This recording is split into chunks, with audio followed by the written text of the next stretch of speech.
아가씨는 누구슈? 목소리는 꼭 내 딸인데 냄새가 우리 딸 냄새가 아니여. 아버지 눈 수술비로 보낸 돈만 6억. 그런데 5년 뒤 마주한 아버지는 무료 급식소 바닥에서 추위에 떨며 밥을 먹고 있었습니다. 누구여? 나 돈 없슈. 내 밥그릇 뺏지 마시오. 배 여사가 보냈슈. 제발 때리지 마시오. 아빠, 나야, 세윤이. 아빠 딸 세윤이가 왔어. 내 돈 6억은 꿀꺽하고 아빠를 갖다 버려? 배정심! 기대해! 이제 당신이 피눈물 흘릴 차례니까. 마음의 불을 켜는 시간, 옹기극장입니다. 도대체 지난 5년, 이 애틋한 부녀에겐 무슨 일이 있었던 걸까요? 서로를 지키려다 벼랑 끝에 선 이 가족에게 과연 따뜻한 봄날은 찾아올까요? 이 이야기를 함께 이어가고 싶으시다면 무료 구독과 좋아요로 마음을 나눠주세요. 그리고 지금 어디에서 듣고 계신지 댓글로 남겨주세요. 그곳에 평안과 행복이 머물기를 바라겠습니다. 이야기 바로 시작합니다. 가난은 참으로 예의가 없습니다. 늙고 병든 몸이라고 봐주는 법 없이 뼛속 깊은 곳까지 파고들어 기어이 사람을 비참하게 만들고 마니까요. 여기 유난히 추운 겨울바람 속에 짐승처럼 웅크린 한 남자가 있습니다. 5년 전만 해도 세상에서 가장 귀한 딸을 둔 자랑스러운 아버지였던 사람. 한만수 씨입니다.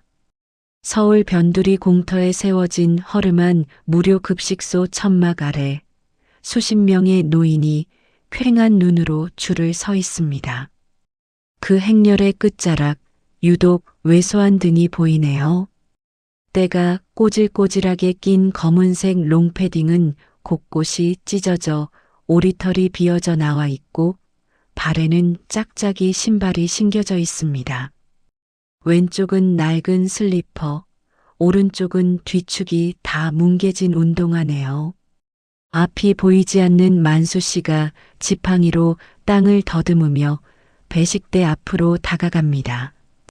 그의 손에는 꼬깃꼬깃 접힌 검은 비닐봉지가 쥐어 있습니다. 남은 반찬이라도 싸가려는 처절한 생존 본능이겠지요. 아유, 할아버지, 식판 좀 똑바로 대세요. 국 다 흐르잖아요. 봉사자가 국자로 식판을 탕 치자 만수 씨가 소스라치게 놀라 어깨를 움츠립니다. 초점 없는 눈동자가 불안하게 흔들리고 그는 죄인이라도 된 양 허리를 굽신거립니다. 아이고, 미안해요, 선생님. 내가 눈이 어두워서 안 흘릴게요. 조심할게요. 뒤에 사람 기다리니까 얼른 받아가요. 그리고 저번에 보니까 반찬 비닐에 싸가셨는데 여기서 그러시면 안 돼요. 만수 씨의 손이 슬그머니 주머니 속 비닐봉지를 깊숙이 밀어넣습니다. 얼굴이 불그락푸르락해지네요. 배고픔보다 더한 수치심이 그를 덮치지만 당장 뱃속에서 들리는 꼬르륵 소리가 그 수치심마저 집어삼킵니다. 만수 씨는 사람들이 잘 다니지 않는 천막 가장 구석자리, 찬 바람이 숭숭 들어오는 기둥 옆에 자리를 잡고 쪼그리고 앉습니다. 제대로 된 식탁도 아닙니다. 흙바닥에 벽돌 2장을 놓고 그 위에 식판을 올리네요. 그는 숟가락을 들자마자 허겁지겁 밥을 퍼넣습니다. 씹지도 않고 국물에 말아 꿀떡꿀떡 삼킵니다. 누가 뺏어 먹기라도 할까봐 왼팔로는 식판을 감싸 안고 고개를 처박은 채 먹는 모습이 참으로 안쓰럽습니다. 보이지 않는 눈보다 더 서러운 건 당장이라도 끊어질 듯 요동치는 배고픔이었을 겁니다. 딸이 보내준 돈이 자그마치 6억입니다. 6억은 고사하고 당장 입에 풀칠할 돈 1,000원이 없어 이곳까지 떠밀려온 만수 씨. 그의 머릿속에는 딸에 대한 그리움보다 당장의 허기를 채워야 한다는 본능만이 가득 차 있는 것 같습니다. 만수 씨가 국물을 들이켜다 사례가 들려 쿨럭거립니다. 입가로 밥알이 튀어나오네요. 그는 손등으로 입을 벅벅 닦아내고는 다시 숟가락질을 하려다 옆을 지나가던 사람의 발에 치이고 맙니다. 아이씨! 눈가를 어디다 두고 있어! 밥맛 떨어지게! 이런 만수 씨의 식판이 흙바닥에 엎어지고 말았습니다. 국물은 흙으로 스며들고 깍두기는 먼지 구덩이에 뒹굽니다. 만수 씨는 망연자실한 표정으로 허공을 더듬습니다. 손끝에 축축한 흙과 밥알이 만져집니다. 아이고, 내 밥 아직 다 못 먹었는디. 만수 씨는 주저하지 않습니다. 흙 묻은 밥알을 손으로 주워 입으로 가져갑니다. 주변 사람들이 거지네 거지야 하며 혀를 차지만 그는 아랑곳하지 않고 바닥에 떨어진 깍두기를 옷에 스어엉 문질러 입에 넣습니다. 그때 급식소 입구 쪽에서 낯선 소음이 들려옵니다. 아빠, 세윤 씨가 흙바닥을 가로질러 달립니다. 구두굽이 지늘게 빠져 휘청거리지만 멈추지 않습니다. 그녀가 만수 씨 앞에 무너지듯 무릎을 꿇습니다. 흙투성이가 된 만수 씨의 손을 덥석 잡습니다. 뼈만 앙상하게 남은 손입니다. 아빠. 이게 대체 무슨 꼴이야. 수술 받았다며. 잘 지낸다며. 아빠, 나야. 세윤이. 아빠 딸 세윤이가 왔어. 나 못 알아보겠어. 그 순간 만수 씨의 반응은 세윤 씨의 예상을 처참하게 빗나갑니다. 따뜻하고 부드러운 손길이 닿자마자 만수 씨는 감전된 사람처럼 소스라치게 놀라며 몸을 뒤로 뺍니다. 그리고 반사적으로 바닥에 엎어진 식판을 가슴팍으로 확 끌어당겨 품에 안습니다. 세윤 씨의 눈동자가 심하게 흔들립니다. 식판을 뺏기지 않으려 온몸을 바들바들 떠는 만수 씨의 공포에 질린 표정, 그리고 입가에 묻은 흙투성이 밥풀까지. 누구요? 나 돈 없슈. 내 밥그릇 뺏지 마시오. 이제 갈 거야. 배 여사가 보냈슈. 때리지 마시오. 배 여사. 새엄마라는 이름에 세윤 씨의 가슴이 철렁 내려앉습니다. 그동안 아버지가 겪었을 학대의 시간이 고스란히 느껴집니다. 세윤 씨는 만수 씨의 더러운 손을 자신의 얼굴로 가져갑니다. 세윤 씨가 만수 씨의 손바닥에 자신의 얼굴을 비빕니다. 만수 씨의 손에 묻어있던 밥풀과 흙이 세윤 씨의 화장한 얼굴에 묻어나네요. 세윤이라는 말에 만수 씨의 발작적인 몸부림이 멈춥니다.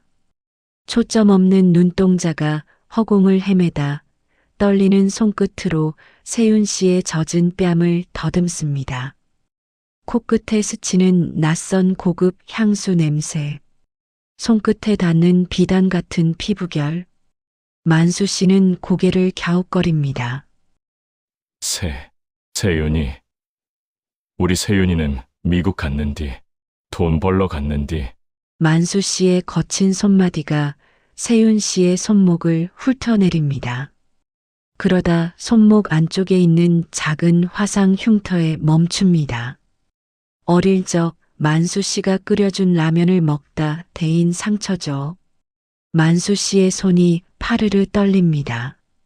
그는 세윤 씨의 얼굴 쪽으로 고개를 들이밉니다. 보이지 않는 눈으로 딸을 확인하려는 듯이요. 아가씨는 누구슈? 목소리는 꼭 내 딸인디. 냄새가 우리 딸 냄새가 아뇨. 우리 세윤이는 이런 좋은 옷 못 입는디. 아빠, 내가 늦어서 미안해. 정말 내 딸 세윤이여. 살아 있었던겨? 배 여사가 너 죽었다고. 미국서 죽었다고. 배정심! 그 여자가 아빠를 이렇게 만들었어? 내 돈 6억은 다 어디 가고 아빠가 이러고 있어? 주변의 노인들이 웅성거리며 모여듭니다. 저 맹인 할배딸이 살아 있었어? 죽었다더니 거짓말이었네. 딸이 부자가 돼서 왔나 봐. 세윤 씨가 눈물을 닦고 일어섭니다. 그녀의 눈빛은 방금 전의 슬픔을 집어삼키고 싸늘하게 가라앉아 있습니다. 뒤따라온 수행 비서가 만수 씨의 어깨에 최고급 캐시미어 코트를 덮어주지만 만수 씨는 그 부드러운 감촉에 또 한 번 놀라며 거부합니다.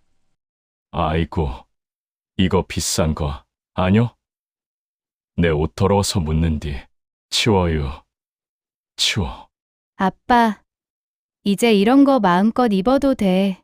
내가 그렇게 해줄 거야. 세윤 씨는 만수 씨를 차 뒷좌석에 태우고 멍하니 서 있는 급식소 봉사자에게 다가갑니다. 지갑에서 명함 한 장을 꺼내 봉사자의 앞치마 주머니에 꽂아주네요. 그동안 감사했습니다. 하지만 앞이 안 보이는 노인을 방치하고 모욕 준 죄는 나중에 따로 묻겠습니다. 세윤 씨가 차에 올라타자 육중한 문이 닫힙니다.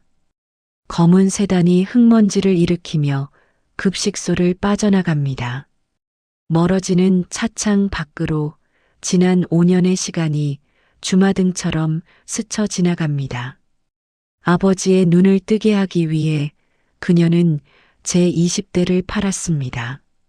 지옥 같은 재벌가 별장에서 짐승 취급을 받으며 버틴 5년.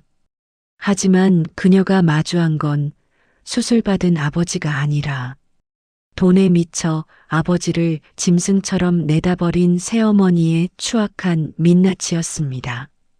기대하세요. 어머니, 이제 당신이 피눈물 흘릴 차례니까요. 김이 모락모락 나는 최고급 대리석 욕조. 세윤 씨가 걷어올린 소매 끝으로 비눗물이 튄다. 그녀는 부드러운 스펀지에 거품을 내어 욕조 안에 앉은 만수 씨의 등을 조심스럽게 닦아냅니다. 따뜻한 물에 긴장이 풀린 듯 만수 씨가 나른한 한숨을 내쉬네요. 세윤 씨의 손이 만수 씨의 등뼈를 훑어내리다 멈칫합니다. 갈비뼈가 앙상하게 드러난 등 위로 시퍼렇게 멍든 자국들이 지도처럼 얼룩져 있습니다. 넘어져서 생긴 상처가 아닙니다. 누군가에게 꼬집히고 맞은 흔적들이 분명합니다. 세윤 씨가 입술을 꽉 깨뭅니다. 눈물이 뚝 떨어져 욕조물에 섞입니다. 아빠, 등, 이거 왜 이래? 어디서 다쳤어? 아뇨. 내가 눈이 안 보이니까 여기저기 부딪혀서 그려. 별거 아뇨. 세윤 씨가 만수 씨의 젖은 옷가지를 정리하다가 낡아 빠진 내복 안주머니에서 꼬깃꼬깃한 종이 뭉치를 발견합니다. 물에 젖어 너덜너덜해진 편지 한 통. 5년 전 세윤 씨가 떠나면서 써두고 간 유일한 편지입니다. 아빠, 수술 꼭 받고 건강하게 있어. 사랑해. 글씨조차 다 지워진 그 편지를 아버지는 부적처럼 품고 살았던 겁니다. 아버지는 5년 전 딸이 남긴 이 편지 한 장을 닳도록 만지작거리며 지옥을 견뎠습니다. 그 얇은 종이 한 장이 아버지에겐 유일한 희망이자 딸을 느낄 수 있는 전부였으니까요. 하지만 그 희망조차 짓밟아버린 사람. 이제 그녀를 찾아가야 할 시간입니다. 세윤 씨가 수행 비서와 함께 예전 살던 달동네 골목을 걷습니다. 재개발이 멈춘 동네는 5년 전보다 더 낡고 을씨년스럽네요. 세윤 씨가 익숙한 슈퍼마켓 평상 앞에 멈춰 섭니다. 주인 아주머니가 팔을 다듬고 있습니다. 아주머니, 안녕하세요. 저 세윤이에요. 만수 아저씨 딸. 세윤이? 아이고, 그 신이 국할 노릇이네. 너 죽었다며? 네. 죽다니요? 아니, 내 새엄마 배씨가 그랬어. 내가 미국 가서 교통사고로 죽었다고. 그래서 장례도 못 치르고 시신도 못 찾았다고 동네방네 울고 다녔는데? 세윤 씨의 주먹이 부들부들 떨립니다. 죽은 사람 취급을 하고 사망보험금까지 노리려 했던 것일까요? 그때 옆집 반찬가게 할머니가 혀를 차며 끼어듭니다. 그 여자가 아주 독사여. 독사. 내 아버지한테는 밥도 제대로 안 줬어. 맨날 유통기한 지난 떨이 반찬만 500원어치 사가면서 지는 한우 사다가 구워 먹는 냄새가 골목까지 진동을 했다니까? 맞아요. 할아버지 맨날 배고파서 우리 집 강아지 밥그릇 쳐다보고 그랬어요. 내가 빵 드렸는데 할머니한테 들켜서 엄청 혼났어요. 쏟아지는 증언들. 하나같이 배정심의 악행을 고발하고 있습니다. 세윤 씨는 현기증을 느낍니다. 자신이 보낸 돈은 아버지의 목숨값이 아니라 배정심의 유흥비였던 것입니다. 조사해. 그 여자 금융거래 내역, 통신기록, 숨겨둔 재산까지. 먼지 한 톨 남기지 말고 다 털어. 네. 사모님, 이미 그룹 법무팀 가동했습니다. 세윤 씨가 낡은 철대문을 열고 들어갑니다. 마당엔 쓰레기가 산더미처럼 쌓여 있고 악취가 진동합니다. 세윤 씨가 떨리는 손으로 방문을 엽니다. 아버지가 지내던 작은 방. 창문 하나 없는 그곳은 곰팡이가 벽을 뒤덮어 검게 변해 있습니다. 바닥에는 쥐똥이 굴러다니고 얇은 이불 하나가 덩그러니 놓여 있네요. 사람이 사는 곳이라기보다 짐승의 우리에 가깝습니다. 이런 곳에서 5년을. 세윤 씨가 벽을 짚고 오열합니다. 그때 잠겨있던 안방 문이 보입니다. 비서가 도구를 이용해 잠긴 문을 땁니다. 문이 열리자 반지하와는 전혀 다른 세상이 펼쳐집니다. 최신형 대형 TV, 안마의자, 화려한 자개장, 바닥에 깔린 값비싼 러그. 배정심의 방입니다. 화장대 위에는 명품 화장품이 즐비하고 서랍을 열자 만수 씨의 주민등록증과 인감도장이 나옵니다. 대포통장. 내 돈을 이걸로 빼돌렸구나. 세윤 씨가 쓰레기통을 뒤엎습니다. 배정심이 먹다 버린 치킨, 뼈, 족발 뼈 사이로 찢어진 종이들이 보입니다. 세윤 씨가 테이프로 붙여서 보낸 편지들이네요. 수치 거절 도장이 찍힌 채 뜯지도 않고 버려져 있습니다. 그 옆에는 배정심의 스마트폰 공기계가 있습니다. 전원을 켜자 SNS 알림이 쏟아집니다. 프로필 사진엔 해외여행 가서 칵테일 마시는 배정심의 모습이, 게시글엔 오늘도 맹인 영감 수발드느라 힘들다 조강지처 코스프레 지겨워라는 글이 적혀 있네요. 하하. 조강지처 코스프레? 호텔로 돌아온 세윤 씨. 만수 씨는 푹신한 침대에서 모처럼 깊은 잠에 빠져 있습니다. 하지만 잠든 얼굴에도 고통스러운 주름이 깊게 패어 있네요. 세윤 씨가 아버지의 이불을 덮어주며 눈물을 훔칩니다. 그때 방문이 열리고 휠체어 대신 두 다리로 꼿꼿하게 선 도진 씨가 들어옵니다. 말끔한 수트 차림의 그는 더 이상 과거의 괴팍한 환자가 아닙니다. 냉철하고 카리스마 넘치는 혜성그룹의 젊은 회장입니다. 장인어른은? 주무셔요. 도진 씨, 나 더 이상은 못 참겠어. 그 여자 법으로 심판받는 걸로는 부족해. 똑같이 갚아줄 거야. 아니, 더 처참하게 밟아줄 거야.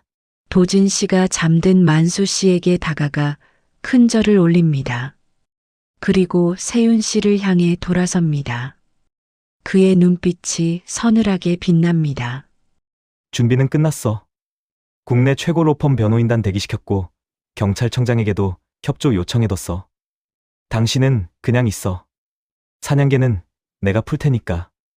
아니, 내가 직접 할 거야. 내 손으로 그 여자 가면을 벗길 거야. 세윤 씨가 화장대 거울 앞에 섭니다. 화려한 귀걸이를 빼고 머리를 질끈 묶습니다. 명품 옷 대신 5년 전 입었던 낡은 트레이닝복을 꺼내 입네요. 거울 속에 비친 세윤 씨의 눈빛은 5년 전 돈을 구하러 다니던 절박한 눈빛이 아닙니다. 먹잇감을 노리는 맹수의 눈빛입니다. 아버지를 위한 5년의 기다림. 그 끝에서 세윤 씨는 깨달았습니다. 악마를 상대하려면 천사의 날개를 꺾고 스스로 악기가 되어야 한다는 것을요. 이제 6억 원어치의 피눈물을 받아낼 시간입니다. 가자. 어머니, 인사드리러. 시간은 5년 전으로 거슬러 올라갑니다. 가난이란 놈은 참으로 집요해서 바닥까지 떨어진 사람을 더 깊은 지하로 끌어내리곤 하죠. 세윤 씨에게 닥친 현실이 딱 그랬습니다. 의사 선생님의 표정이 굳어 있습니다. 모니터에 띄워진 만수 씨의 안구 사진은 온통 붉은색입니다. 책상 위에 놓인 진단서가 세윤 씨를 벼랑 끝으로 밉니다. 각막 손상이 심각합니다. 이번 달 안에 이식 수술 못 받으면 영영 시력을 잃게 됩니다. 수술비는 최소 3억 예상하셔야 합니다. 3억이요? 선생님, 제발 조금만 시간을. 시간이 없습니다. 아버님 눈, 지금 시한폭탄이에요. 진료실을 나서는 세윤 씨의 다리가 풀립니다. 3억? 평생 만져보지도 못한 돈이 아버지의 눈값이라니요. 하지만 절망은 여기서 끝이 아니었습니다. 집에 돌아오니 난장판입니다. 빚쟁이들이 들이닥쳐 살림살이를 다 때려 부수고 있네요. 앞이 안 보이는 만수 씨가 빚쟁이 바짓가랑이를 잡고 애원합니다. 아이고, 선생님들, 우리 딸 오면 얘기해요. 제발 이러지 마시오. 시끄러워. 돈 없으면 길바닥에 놔둔가. 내일 당장 짐 빼. 구석에 처박힌 세윤 씨의 눈에 벽에 붙은 강제 퇴거 예고장이 들어옵니다. 당장 갈 곳도 없는데 아버지의 눈까지 멀게 생겼습니다. 그녀의 시선이 전봇대에 붙은 고위험 임상시험 알바 전단지에 머뭅니다. 자신의 몸이라도 담보로 잡혀 돈을 마련해야 하나. 극단적인 생각까지 듭니다. 그때 세윤 씨가 제 뺨을 세게 때립니다. 짝! 정신 차려야 합니다. 아버지를 두고 무너질 수는 없으니까요. 벼랑 끝에서 세윤 씨가 발견한 것은 은밀한 구인 광고였습니다. 해성그룹 해외 별장 입주 간병인 구함, 급여 파격 대우, 선불 가능. 세윤 씨는 직감했습니다. 이것이 아버지의 눈을 뜨게 할 유일한 동아줄이라는 것을요. 떠나기 전날 밤 세윤 씨는 정성스레 저녁상을 차립니다. 김이 모락모락 나는 흰 쌀밥에 고기 반찬. 만수 씨는 오랜만에 고기 냄새에 아이처럼 좋아합니다. 웜에, 이게 뭔 냄새요? 우리 딸 로또라도 됐나? 아빠, 나 합격했어. 미국에 있는 큰 병원에 간호사로 취업했어. 월급도 엄청 많이 준대. 미국, 그렇게 멀리? 그럼 난 언제 보는겨? 돈 많이 벌어서 금방 올게. 그때 되면 아빠 눈 수술도 시켜줄 수 있어. 조금만 기다려. 응? 세윤 씨의 눈에서 눈물이 뚝뚝 떨어져 밥그릇에 스며듭니다. 하지만 만수 씨는 보지 못하죠. 만수 씨가 품속에서 꼬깃꼬깃한 쌈짓돈을 꺼냅니다. 1,000원짜리, 5,000원짜리가 뒤섞인 뭉치입니다. 시장 바닥에서 구걸하듯 모은 돈일 겁니다. 자, 가져가라. 비행기 타면 배고프다더라. 가서 밥 굶지 말고. 아빠 눈은 안 보여도 괜찮어. 너만 잘 되면 그만이여. 세윤 씨는 아버지의 거친 손을 잡고 소리 죽여 오열합니다. 이 돈이 아버지의 피와 땀이라는 걸 알기에 차마 거절할 수도 받을 수도 없습니다. 다음 날 세윤 씨는 해성그룹 본가를 찾았습니다. 으리으리한 저택이지만 냉기가 감돕니다. 책상 너머에는 깐깐해 보이는 집사가 서류 봉투를 내밉니다. 조건은 확인하셨습니까? 계약 기간 5년입니다. 그동안 외출 금지, 외부 연락 두절입니다. 네. 알고 왔습니다. 그리고 가장 중요한 조항입니다. 내부에서 보고들은 어떤 것도 발설해선 안 됩니다. 위반 시 집사가 차가운 눈빛으로 세윤 씨를 쏘아봅니다. 위반 시 파면은 물론이고 가문의 명예훼손으로 법적 매장당할 겁니다. 평생 감옥에서 썩게 될 수도 있다는 뜻입니다. 재벌가의 은밀한 사생활을 지키기 위한 노예 계약. 세윤 씨의 손이 미세하게 떨립니다. 하지만 그녀의 머릿속에는 오직 하나, 앞을 못 보는 아버지의 얼굴뿐입니다. 이 돈이면 아빠 눈 뜰 수 있어.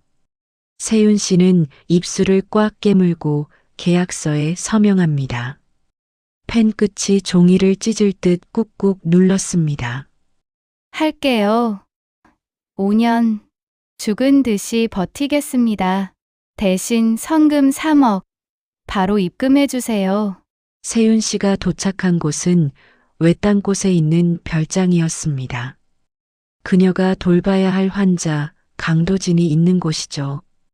방문을 열자마자 물건이 날아옵니다. 쨍그랑 도자기 파편이 세윤 씨의 발치에 떨어집니다. 휠체어에 앉은 도진은 하반신 마비의 심각한 공황장애까지 앓고 있어 그야말로 상처 입은 짐승처럼 날뛰고 있습니다. 하! 헉! 나가! 다 꺼져! 사람 냄새 싫다고! 도진이 세윤 씨가 들고 온 뜨거운 죽그릇을 쳐내버립니다. 죽이 세윤 씨의 팔에 쏟아지고 붉게 화상을 입지만 그녀는 비명조차 지르지 않습니다. 그저 묵묵히 깨진 조각을 치울 뿐입니다. 돈 때문에 온 거잖아? 얼마면 돼? 줄 테니까 꺼져! 도진이 수표 뭉치를 세윤 씨의 얼굴에 집어 던집니다. 종이 조각이 눈처럼 흩날립니다. 세윤 씨는 수표를 줍지 않고 도진을 노려봅니다. 그녀의 눈빛은 말하고 있습니다. 나는 돈이 아니라 내 아버지의 눈을 사러 온 거야. 그러니까 절대 안 나가. 같은 시각 만수 씨의 집. 배정심이 통장을 확인하며 입이 귀에 걸렸습니다. 세윤 씨가 보낸 성금 3억이 입금된 겁니다. 그녀는 만수 씨 몰래 통장을 품속 깊이 찔러 넣습니다. 어이구, 웬 떡이냐. 그년이 진짜 돈을 보냈네? 이제 내 세상이다. 배정심은 만수 씨가 차려놓은 밥상을 발로 걷어찹니다. 와장창 그릇이 깨지고 국물이 튑니다. 여보, 왜 그려? 무슨 일 있어? 이 밥벌레 같은 영감탱이가 밥 타령 좀 그만해. 이제 돈줄도 끊겼는데 무슨 염치로 밥을 찾아? 세윤 씨가 쓴 간곡한 편지는 뜯지도 않은 채 쓰레기통에 처박힙니다. 아빠 수술 꼭 시켜주세요라는 딸의 절규는 배정심의 탐욕 속에 묻혀버렸습니다. 만수 씨는 아무것도 모른 채 칠흑 같은 어둠 속에서 딸의 전화만 기다리며 낡은 전화기만 만지작거립니다. 하지만 전화선은 이미 배정심의 가위질에 툭 끊겨 있습니다. 우리 세윤이 밥은 먹고 일하는지 전화가 왜 안 되나? 그렇게 세윤 씨는 20대 꽃 같은 청춘을 저당 잡혔고 아버지는 지옥에 남겨졌습니다. 5년이라는 긴 터널. 과연 세윤 씨는 이 어둠을 뚫고 다시 빛을 볼 수 있을까요? 누군가에게는 숨 쉬는 것이 당연한 일상이지만 누군가에게는 목숨을 건 투쟁이기도 합니다. 사고로 두 다리를 잃고 마음의 문까지 닫아버린 남자 강도진. 그에게 세상은 물 밖으로 나온 물고기처럼 숨막히는 지옥이었습니다. 그 지옥 한가운데로 세윤 씨가 걸어 들어갔습니다. 한밤중 별장이 떠나갈 듯한 비명이 들립니다. 세윤 씨가 방문을 열고 뛰어 들어갑니다. 어둠 속 휠체어에서 떨어진 도진 씨가 바닥을 기며 가슴을 쥐어뜯고 있습니다. 공황 발작입니다. 식은 땀으로 온몸이 젖은 채 그는 허공을 향해 살려달라고 숨이 안 쉬어진다고 헐떡입니다. 헉! 안 돼! 숨이 죽을 것 같아. 이전 간병인들은 이 모습에 겁을 먹고 도망쳤습니다. 하지만 세윤 씨는 다릅니다. 그녀는 도진 씨에게 달려가 그를 뒤에서 꽉 끌어안습니다. 발버둥 치는 남자의 몸을 온 힘을 다해 결박하듯 안고 귓가에 차분한 목소리를 풀어넣습니다. 도련님, 저 보세요. 숨 쉴 수 있어요. 천천히, 저 따라하세요. 흡, 후. 이건 놔! 나 죽어! 죽는다고! 안 죽어요. 제가 있잖아요. 제가 숨 쉬게 해드릴게요. 제 심장 소리 들으세요. 세윤 씨가 도진 씨의 손을 자신의 가슴에 갖다 댑니다. 쿵, 쿵, 쿵. 규칙적이고 힘찬 심장 박동. 그 온기가 차갑게 식어가는 도진 씨의 손끝을 타고 전해집니다. 기적처럼 도진 씨의 거친 호흡이 잦아듭니다. 발작이 멈춘 후 탈진한 도진 씨가 세윤 씨의 품에 안겨 아이처럼 흐느낍니다. 그날 밤 세윤 씨는 밤새도록 도진 씨의 등을 쓸어주며 자장가를 불러주었습니다. 마치 악몽을 꾸는 아들을 달래는 어머니처럼요. 그날 이후 도진 씨의 눈빛이 달라졌습니다. 여전히 까칠하고 예민하지만 세윤 씨가 곁에 없으면 불안해하는 눈치입니다.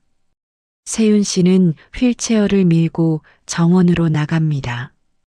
햇살을 받는 것도 바람 냄새를 맡는 것도 사고 이후 처음입니다. 너는 왜 안 도망가? 네? 나 같은 폐인 수발 드는 거 징글징글하지 않아?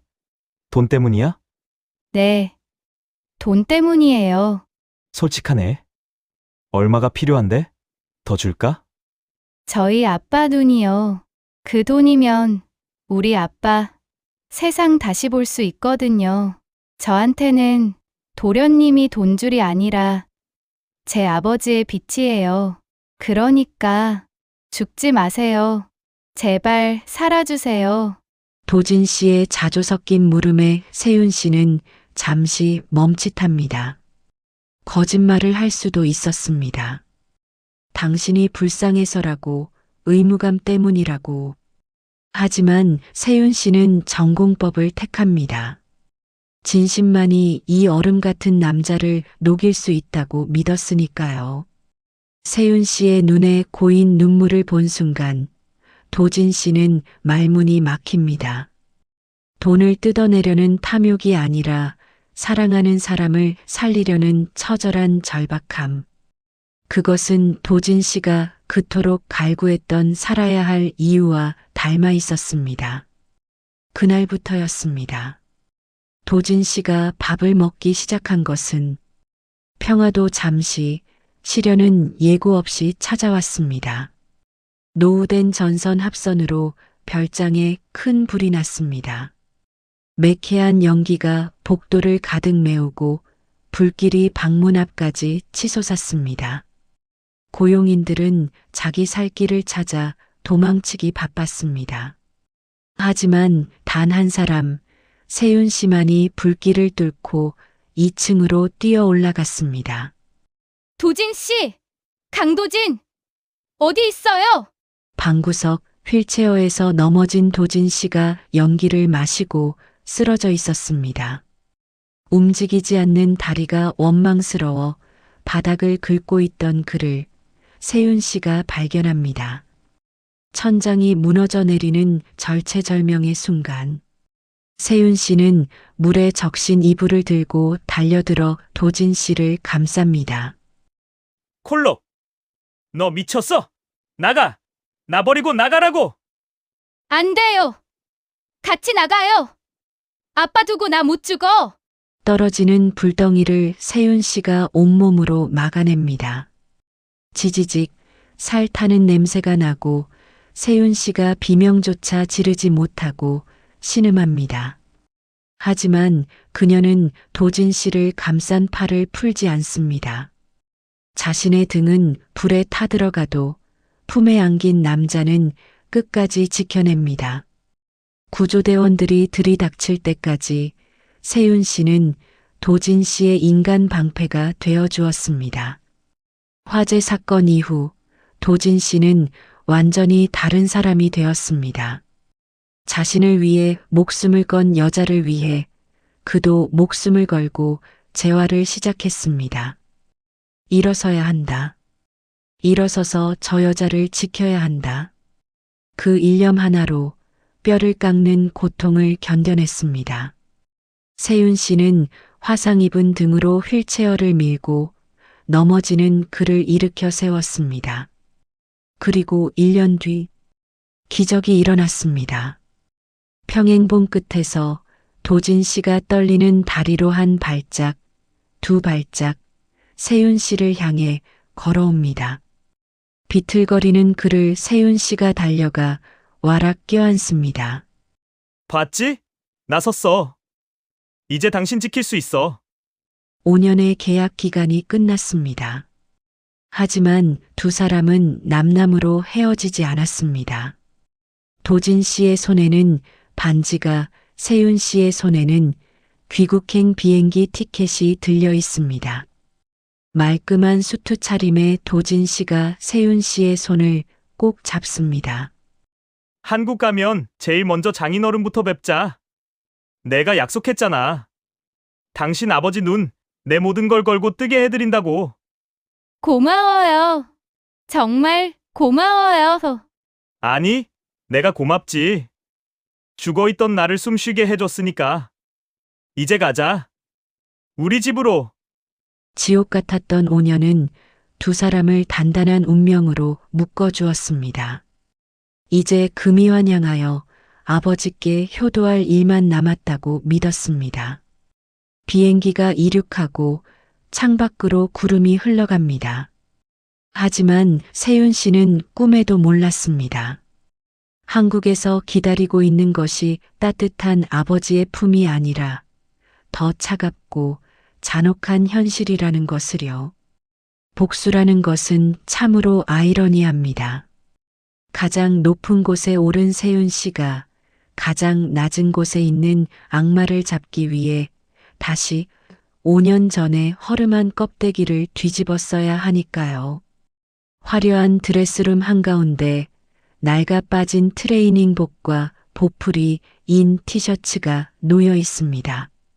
도진 씨, 준비됐어요? 재벌 회장님 태가 좀처럼 가려지지 않아 애를 먹었지만 헝클어진 머리와 며칠 기른 수염 덕분에 제법 이제 쫓기는 실직자처럼 보입니다. 세윤 씨는 화장기 없는 창백한 얼굴에 5년 전 아버지가 사주셨던 낡은 운동화를 신습니다. 거울 속에 비친 두 사람.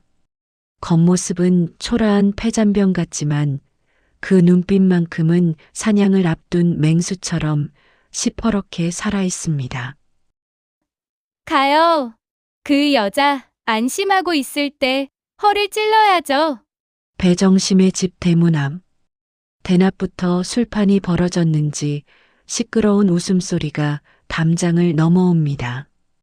세윤 씨가 깊게 심호흡을 합니다. 떨리는 손으로 녹음기를 켭니다.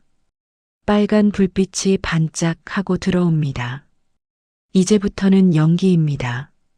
세상에서 가장 불쌍하고 비참한 딸이 되어야 합니다. 어머니, 계세요? 마당 평상에는 배정심과 동네 아줌마들, 그리고 배정심의 내연남으로 보이는 사내 하나가 둘러앉아 고스톱을 치고 있습니다. 술병이 뒹굴고 족발뼈가 어지럽게 널려 있네요. 배정심이 화투장을 내려치다 말고 세윤 씨를 봅니다. 순간 귀신이라도 본 듯 눈이 휘둥그레집니다. 어머, 이게 누구야? 죽었다던 세윤이 아니야? 뭐야? 죽은 귀신이 살아 돌아왔어? 배정심이 세윤 씨의 행색을 위아래로 훑어봅니다. 낡은 옷, 초라한 몰골. 그녀의 얼굴에 안도감과 함께 비릿한 조소가 번집니다. 부자가 되어 나타난 줄 알고 겁을 먹었다가 거짓 꼴을 보니 만만해진 겁니다. 아이고, 난 또 누가 왔다고. 미국 가서 잘 산다더니 꼴이 왜 이래? 쫄딱 망해서 기어 들어왔냐? 어머니, 제발 좀 도와주세요. 남편 사업이 망해서 갈 데가 없어요. 장모님, 죄송합니다. 밥 한 끼만 주십시오. 도진 씨의 메소드 연기에 배정심이 코웃음을 칩니다. 그녀는 먹다 남은 족발 뼈다귀 하나를 세윤 씨 발치에 툭 던집니다. 옛다. 배고프면 이거라도 뜯어먹고 꺼져. 재수 없게 어디서 거짓대가 들어와서 난리야. 세윤 씨는 바닥에 떨어진 뼈다귀를 보며 입술을 깨뭅니다. 치밀어 오르는 분노를 꾹 누르고 마지막 미끼를 던집니다. 어머니, 그럼 제 돈은요? 제가 5년 동안 보낸 돈 6억 있잖아요. 그거라도 좀 돌려주세요. 아빠 수술비 하라고 보낸 건데. 뭐? 6억?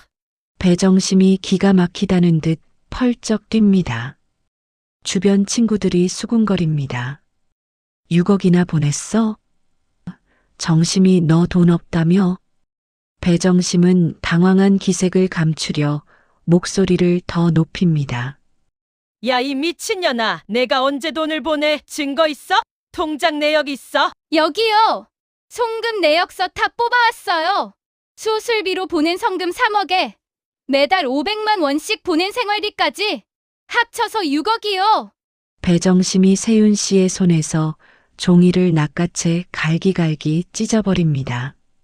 그리고는 찢어진 종이 조각을 세윤 씨 얼굴에 뿌립니다. 눈처럼 흩날리는 증거들. 증거?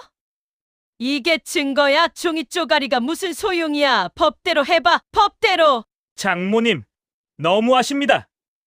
그 돈 장인어른 눈 수술비지 않습니까? 어디다 쓰셨습니까? 도진 씨가 슬쩍 셔츠 소매를 걷어 올립니다. 손목에 찬 금시계가 번쩍거립니다. 물론 가짜입니다. 배정심의 눈이 탐욕스럽게 빛납니다. 저 시계만 팔아도 돈 좀 되겠는데? 그녀는 이제 눈에 뵈는 게 없습니다. 이 멍청해 보이는 부부에게 자신의 승리를 과시하고 싶어 입이 근질거립니다. 그래, 내가 썼다. 왜? 내 아비 눈깔 고쳐봤자 뭐하냐? 늙은이 호강시켜줘봤자 똥밖에 더 싸. 그 돈으로 내 도박 빚 갚고 우리 자기 차 뽑아주고 맛있는 거 사 먹었다. 억울하냐? 드디어 나왔습니다. 자백. 도진 씨의 주머니 속 녹음기가 이 추악한 목소리를 토씨 하나 놓치지 않고 담아내고 있습니다. 세윤 씨가 고개를 들어 배정심을 노려봅니다. 눈물 젖은 눈이 차갑게 식어갑니다. 그럼 우리 아빠는요? 아빠는 어디 있어요? 몰라. 갖다 버린 지가 언젠데. 밤만 축내는 식충이 꼴 보기 싫어서 내쫓았다. 길바닥에서 얼어 죽었는지 굶어 죽었는지 내가 알게 뭐야. 선을 넘었습니다. 더 이상 들을 가치도 없습니다. 세윤 씨가 천천히 자리에서 일어납니다. 무릎에 묻은 흙을 툭툭 털어냅니다. 비굴했던 표정은 싹 사라지고 서늘한 살기만이 감돕니다. 그래요? 잘 알겠습니다. 덕분에 확인 사살 제대로 했네요. 이게 눈가를 왜 그렇게 떠? 안 꺼져. 배정심이 부엌 쪽으로 달려가더니 굵은 소금이 가득 담긴 바가지를 들고 나옵니다. 그녀의 얼굴이 붉게 달아올라 있습니다. 재수옴 붙기 전에 꺼져. 에이, 퇴! 하얀 소금 알갱이들이 세윤 씨의 얼굴을 향해 날아듭니다. 그 순간 웅크리고 있던 도진 씨가 번개처럼 몸을 날려 세윤 씨 앞을 막아섭니다. 후두둑. 소금이 도진 씨의 등과 머리에 쏟아집니다. 어라, 이 거지가 감히 몸으로 막아. 소금 먼지가 가라앉고 도진 씨가 천천히 고개를 듭니다. 헝클어진 머리카락 사이로 드러난 눈동자. 그것은 방금 전까지 밥 좀 달라며 굽신거리던 패배자의 눈이 아니었습니다. 수천 명의 직원을 거느리고 냉혹한 비즈니스 정글에서 살아남은 포식자의 눈빛이었습니다. 장모님! 소금이 너무 짜네요. 손맛이 아주 매우십니다. 그가 입꼬리를 비릿하게 올리며 배정심을 응시합니다. 연기가 아주 일품이십니다. 저희가 속을 뻔했네요. 도진 씨의 신호와 함께 골목 어귀에서 대기하던 검은 그림자들이 일제히 움직입니다. 쿵, 쿵, 쿵. 땅을 울리는 발소리. 낡은 담장 너머로 검은 양복을 입은 건장한 사내들이 솟아오릅니다. 배정심의 턱이 덜덜 떨리기 시작합니다. 뭔가 잘못돼도 한참 잘못되었다는 걸 본능적으로 감지한 겁니다. 어머니! 저 거지 아니에요! 그리고 아까 뿌린 소금값 6억 원어치의 이자까지 쳐서 아주 비싸게 치르셔야 할 겁니다. 인생은 한치 앞을 알 수 없는 연극과도 같습니다. 배정심 씨는 자신의 손에 들린 소금 바가지가 이 연극의 막을 내리는 신호탄이 될 줄은 꿈에도 몰랐을 겁니다. 배정심과 내연남이 당황하여 주위를 둘러보는 순간 녹슨 대문이 굉음과 함께 박살나 바닥에 나뒹굽니다. 그 틈으로 검은 양복을 입은 건장한 사내들이 파도처럼 밀려 들어옵니다. 10명, 아니 20명은 되어 보입니다. 좁아터진 마당은 순식간에 검은 정장 무리들로 가득 찹니다. 뭐야? 너희들 누구야? 내연남이 겁없이 술병을 들고 설치려 하자 경호원 하나가 눈 깜짝할 새에 그를 제압합니다. 팔이 꺾인 내연남이 비명을 지르며 바닥에 처박힙니다. 함께 노름하던 동네 아줌마들은 비명을 지르며 구석으로 도망칩니다. 배정심은 다리에 힘이 풀려 그 자리에 주저앉고 맙니다. 입이 떡 벌어진 채 덜덜 떨리는 손으로 도진 씨를 가리킵니다. 너희들 정체가 뭐야? 깡패야? 깡패라뇨. 법을 집행하러 온 사람들입니다.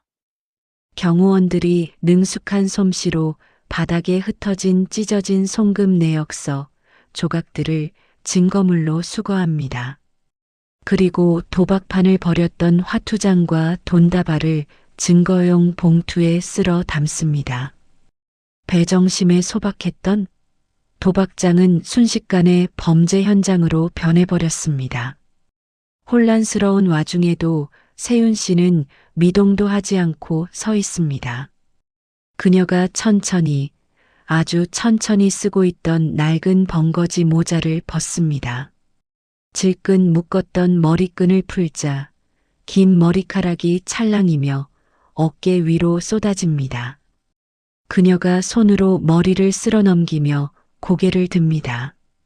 화장기 없는 얼굴이지만 그 표정에는 범접할 수 없는 기품이 흐릅니다. 어머니, 저 거지 아니에요. 그때 대문 밖에서 대기하던 여성 비서가 달려와 세윤 씨의 어깨에 최고급 밍크 코트를 걸쳐줍니다. 그리고 도진 씨에게는 딱 떨어지는 핏의 정장 재킷을 입혀줍니다. 낡은 트레이닝복 위에 걸쳐진 명품 코트. 그 이질적인 조합이 오히려 두 사람의 권력을 더욱 극적으로 보여줍니다. 회장님, 사모님, 늦어서 죄송합니다. 현장 확보 완료했습니다. 마당을 가득 메운 수십 명의 경호원이 일제히 허리를 90도로 숙이며 복창합니다. 안녕하십니까? 회장님, 사모님. 그 소리가 어찌나 큰지 배정심의 낡은 집 기둥이 울릴 정도입니다. 회장. 사모님! 배정심은 자신의 귀를 의심합니다. 방금 전까지 족발 뼈다귀나 던져주던 그 거지 부부가 회장님이고 사모님이라니요. 그녀는 믿을 수 없다는 듯 눈을 비비고 다시 쳐다봅니다.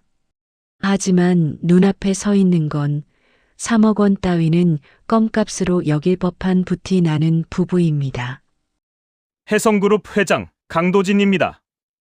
제 아내 한세윤의 남편이고요. 명함이 배정심의 무릎 위로 팔랑이며 떨어집니다. 금박으로 새겨진 회장이라는 두 글자가 햇빛을 받아 번쩍입니다. 배정심의 얼굴에서 핏기가 완전히 사라집니다. 그녀는 이제야 자신이 건드려서는 안 될 영린을 건드렸음을 깨닫습니다. 장모님, 제 아내 눈에서 눈물 나게 하면 그 사람 눈에서는 피눈물 나게 만드는 게 제 원칙입니다. 아까 소금 뿌리셨죠? 그거 아주 비싸게 치르셔야 할 겁니다. 도진 씨의 목소리는 낮고 부드러웠지만 그 내용은 서리빨처럼 차가웠습니다. 세윤 씨가 한 발짝 앞으로 나옵니다. 그녀는 발치에 떨어져 있던 아까 배정심이 던져준 족발 뼈다귀를 봅니다. 세윤 씨는 망설임 없이 그 뼈다귀를 걷어찹니다. 뼈다귀가 날아가 배정심의 품에 툭 하고 안깁니다. 이건 아줌마나 드세요. 감옥 가면 이런 것도 못 먹을 테니까. 세윤아, 엄마가 잘못했다. 응? 내가 눈이 삐었지. 장난친 거야, 장난. 우리 딸 부자 돼서 왔는데 내가 설마 그랬겠니? 여복의 사위, 자네도 오해 풀게. 응, 우리 가족끼리 왜 이래? 배정심이 무릎걸음으로 기어와 세윤 씨의 바지가랑이를 잡으려 합니다.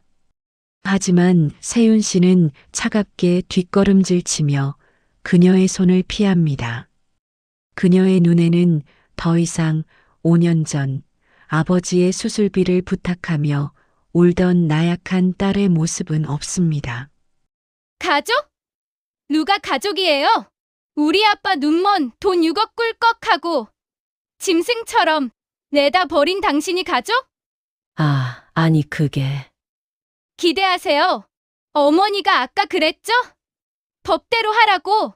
소원대로 해드릴게요. 아주 철저하게 법대로 밟아드릴게요. 여보, 시작해요. 진짜 지옥이 뭔지 보여줘야죠. 세윤 씨의 싸늘한 선언과 함께 대문 밖에서 사이렌 소리가 들려옵니다. 변호인단과 경찰이 도착한 것입니다. 배정심의 비명소리가 골목을 메우지만 그 누구도 그녀를 동정하지 않습니다. 인과응보, 뿌린 대로 거두는 법이니까요.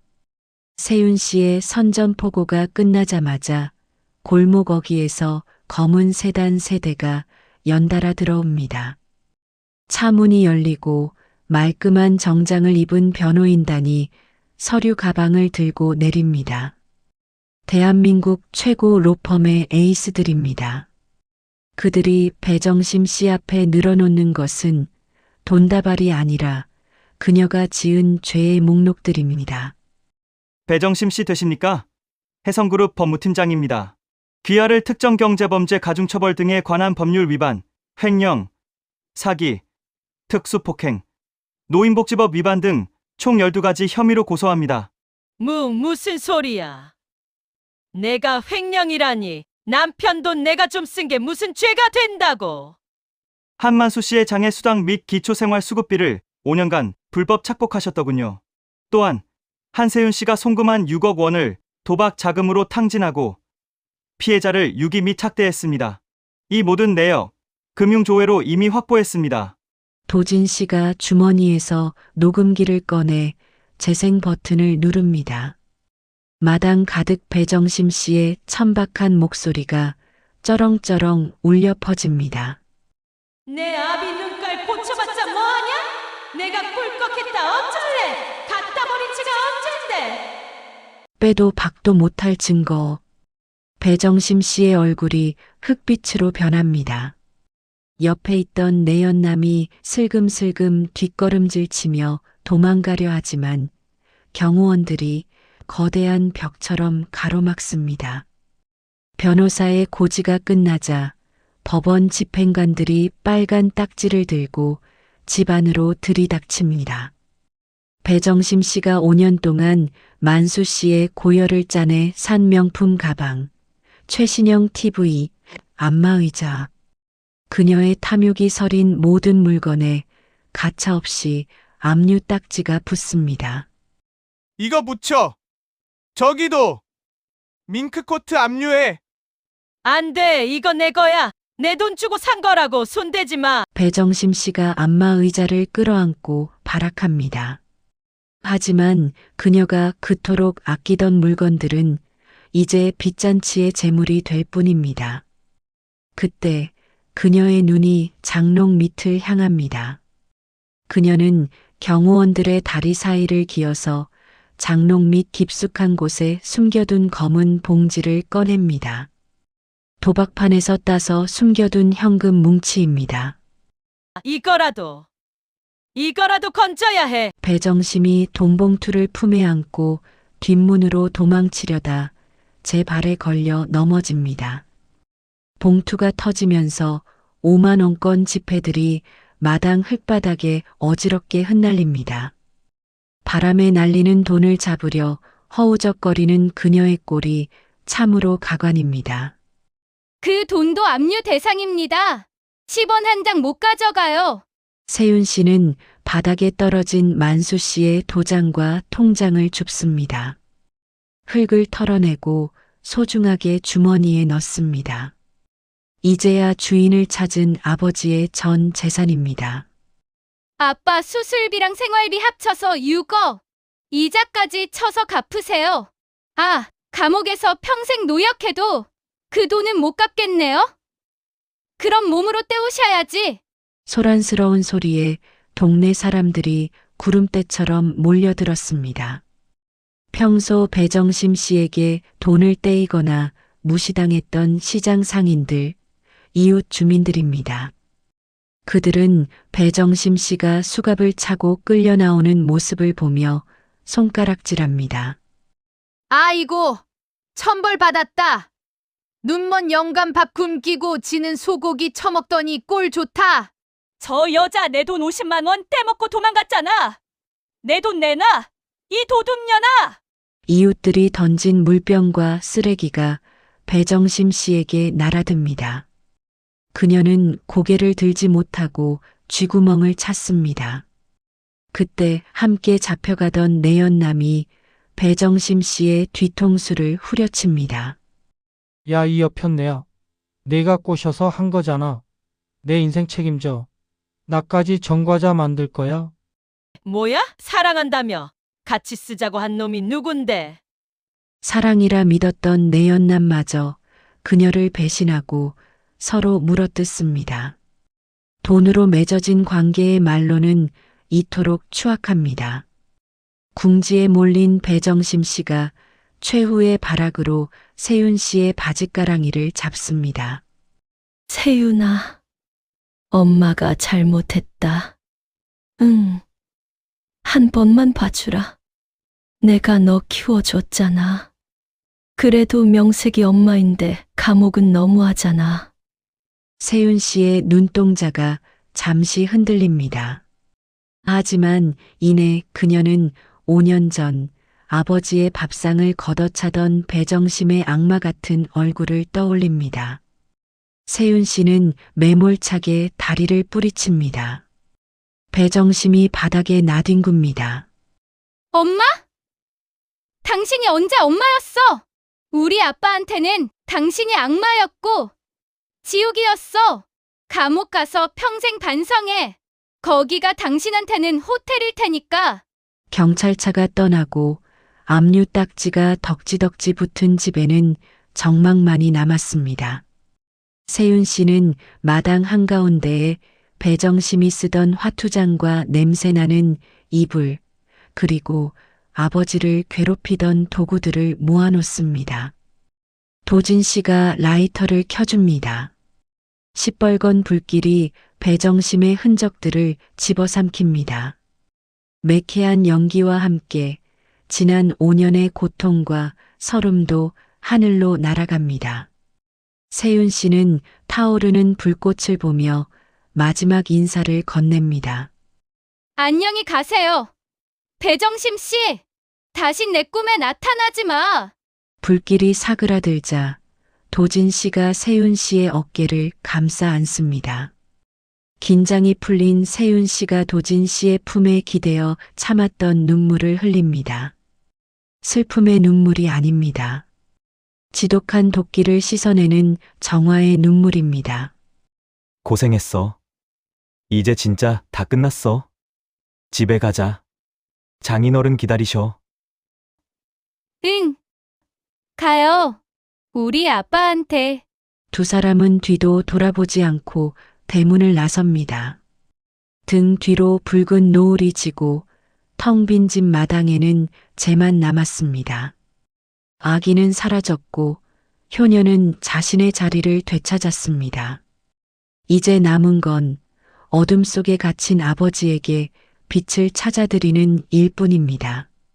모든 악연을 끊어낸 뒤 세윤 씨가 가장 먼저 한 일은 아버지를 세상에서 제일 좋은 병실로 모시는 일이었습니다. 해성병원 VIP실. 호텔보다 더 안락한 이곳 침대에 만수 씨가 누워 있습니다. 빳빳하고 깨끗한 환자복을 입은 아버지의 모습이 낯설면서도 평온해 보입니다. 아빠, 발 좀 줘봐. 손톱이랑 발톱 깎자. 아이고, 냅둬라. 간호사 선생님들이 다 해준다는디 뭐하러 네가 고생여. 내가 하고 싶어서 그래. 5년 동안 한 번도 못 해드렸잖아. 세윤 씨가 아버지의 발을 조심스럽게 물에 담급니다. 오랫동안 씻지 못해 굳은 살이 박이고 갈라진 발 뒤꿈치. 그 거친 발바닥을 비누 거품으로 닦아내며 세윤 씨의 손끝이 떨립니다. 지난 5년 이 발로 그 추운 거리를 얼마나 헤매셨을까요? 배고픔에 지쳐 비틀거렸을 그 걸음걸음을 생각하니 가슴이 미어집니다. 아빠, 이제 다시는 아빠 혼자 안 둬. 어디 안 가고 평생 옆에 딱 붙어 있을 거야. 그려, 그거면 됐다. 나는 밥 안 굶고 너만 옆에 있으면 눈 안 떠도 여한이 없어. 만수 씨의 덤덤한 말이 세윤 씨의 마음을 더 아프게 찌릅니다. 하지만 이제 곧 그 어둠도 끝날 것입니다. 드디어 수술 날이 밝았습니다. 국내 최고의 안과 권위자가 집도하는 각막 이식 수술. 수술실 문이 닫히고 수술 중 램프에 빨간 불이 들어옵니다. 복도 의자에 앉은 세윤 씨는 두 손을 모으고 기도합니다. 5년 전 3억이라는 돈 앞에서 좌절했던 그날부터 지금까지 오직 이 순간만을 위해 달려왔습니다. 걱정 마. 장인어른 강하신 분이야. 5년도 버티셨는데 이까지 수술쯤이야. 도진 씨, 만약에 수술이 잘못되면 그런 일 없어. 내가 대한민국 최고 의료진 다 불렀어. 그리고 도진 씨가 세윤 씨의 어깨를 단단히 감싸 안습니다. 하늘도 알 거야. 당신이랑 장인어른이 얼마나 고생했는지. 이제 보상받을 차례야. 그때 수술 중 램프가 꺼집니다. 의사가 마스크를 벗으며 나옵니다. 세윤 씨가 벌떡 일어납니다. 수술은 아주 성공적입니다. 거부 반응만 없다면 시력을 회복하실 겁니다. 세윤 씨의 다리에 힘이 풀려 주저앉습니다. 도진 씨가 그런 그녀를 부축합니다. 안도의 눈물이 하염없이 흐릅니다. 며칠 뒤 붕대를 푸는 날, 병실 창으로 따사로운 봄 햇살이 가득 들어옵니다. 의사가 만수 씨의 눈을 감싼 붕대를 천천히, 아주 천천히 풀어냅니다. 한 겹, 두 겹, 마지막 거즈가 떨어져 나갑니다. 환자분, 천천히 눈을 떠보세요. 만수 씨가 굳게 닫혀있던 눈꺼풀을 파르르 떱니다. 눈부신 빛이 낯설어 얼굴을 찌푸립니다. 흐릿한 형체들이 어른거립니다. 하얀 천장, 창가의 꽃병, 그리고 걱정스러운 표정으로 서 있는 두 사람. 뭐야? 이게 뭐야? 아빠, 보여? 나 보여? 만수 씨의 시선이 소리가 나는 쪽으로 향합니다. 초점이 맞춰지며 눈앞에 있는 여자의 얼굴이 선명해집니다. 기억 속의 앳된 모습보다 조금 더 성숙해졌지만 세상에서 가장 아름다운 얼굴. 만수 씨가 떨리는 손을 뻗어 세윤 씨의 뺨을 만집니다. 5년 전에는 보이지 않아 손끝으로만 기억했던 그 얼굴입니다. 아빠, 나야, 세윤이. 아가씨가 아니었구먼. 만수 씨의 눈에서 굵은 눈물방울이 뚝 떨어집니다. 무료급식소에서 딸을 알아보지 못하고 아가씨는 누구슈라고 물었던 그 죄책감이 터져 나옵니다. 내 새끼, 내 딸 세윤이었어. 아이고, 이 예쁜 얼굴을 애비가 못 알아보고. 아빠! 세윤 씨가 만수 씨의 품에 와락 안깁니다. 만수 씨는 이제야 비로소 딸의 얼굴을 보며 딸의 체온을 느끼며 소리내어 옵니다. 5년의 한이 씻겨 내려가는 뜨거운 눈물입니다. 한바탕 눈물바다가 지나간 뒤 도진 씨가 쑥스러운 듯 다가옵니다. 말끔한 정장 차림의 사위. 만수 씨는 눈을 비비고 도진 씨를 위아래로 훑어봅니다. 장인어른, 처음 뵙겠습니다. 사위 강도진입니다. 늦게 찾아뵙고 인사드려 죄송합니다. 사위, 자네가 우리 세윤이 남편인가? 아이고, 인물도 훤하니 좋네. 우리 세윤이 고생 참 많이 했네. 자네가 평생 좀 아껴주게. 내 부탁일세. 걱정 마십시오. 제 목숨보다 귀하게 모시겠습니다. 세윤 씨가 가방에서 통장과 새 아파트 열쇠를 꺼내 만수 씨 손에 쥐어줍니다. 되찾은 6억과 도진 씨가 선물한 집입니다. 아빠, 이거 아빠 돈이야. 그리고 이건 우리 같이 살 집 열쇠. 이제 돈 걱정하지 말고 먹고 싶은 거 다 먹고 사고 싶은 거 다 사. 알았지? 아뇨. 난 다 필요 없다. 돈이 웬수여. 그놈의 돈 때문에 내 새끼 생고생 시킨 거 생각하면 쳐다도 보기 싫어. 만수 씨가 세윤 씨와 도진 씨의 손을 포개어 잡습니다. 그의 거칠고 투박한 손이 두 사람의 손등을 따뜻하게 감쌉니다. 나는 너희 둘만 잘 살면 된다. 내 눈 뜨게 해줬으니 이제 죽어도 여한이 없어. 우리 세윤이 내 딸로 태어나줘서 고맙다. 정말 고맙다. 세 사람이 서로를 끌어안고 환하게 웃습니다. 창밖의 봄 햇살이 그들의 행복한 모습을 비춥니다. 길고 길었던 겨울이 가고 세윤 씨네 가족에게도 따뜻한 봄이 찾아왔습니다. 진흙탕 속에서도 피어난 연꽃 같은 효심. 그 기적 같은 이야기는 이제부터 진짜 시작입니다. 나는 돈 필요 없다. 너만 있으면 된다. 만수 씨가 세윤이에게 건넨 이 마지막 말이 참 긴 여운을 남깁니다. 우리는 종종 눈앞의 이익이나 화려한 성공에 현혹되어 정작 가장 중요한 가족의 가치를 잊고 사는 건 아닌지 되돌아보게 됩니다.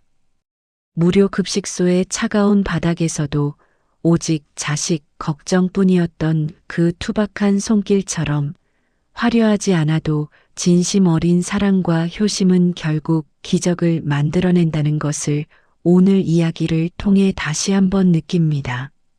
여러분의 삶 속에도 억만금을 줘도 바꿀 수 없는 소중한 내 편이 분명 있을 겁니다. 그분들과 함께 오늘 만수 씨가 되찾은 빛처럼 환하고 따뜻한 행복 누리시길 바랍니다. 끝까지 함께 이야기 들어주셔서 정말 감사합니다. 마음 따뜻하게 잘 들었다고 구독과 좋아요, 댓글 하나만 남겨주세요. 옹기극장은 언제나 따뜻한 불을 밝혀두고 여러분의 이야기를 기다리겠습니다. 감사합니다.